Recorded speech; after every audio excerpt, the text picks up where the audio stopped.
Chittagong ISKCON প্রবর্তক মন্দিরে আমি মনে হয় ৫-৬ বার বা ৭-৮ বার গিয়েছি। কিন্তু বিশ্বাস করবেন কিনা জানি না। আমি এই ১ম বার হচ্ছে ভগবানের দর্শন পাই, ভগবানকে দর্শন করতে পারি।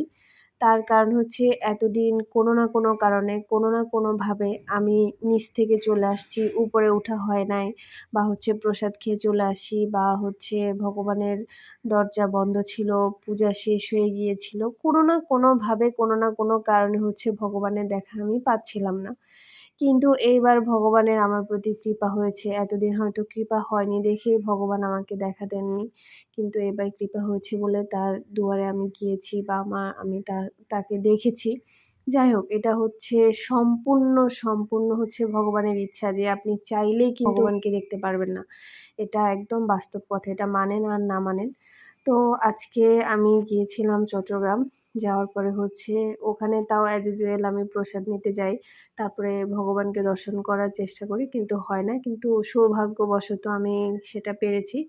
আর আমি গিয়ে কি দেখলাম, আমার চোখে বিশ্বাস করতে পারছিলাম না।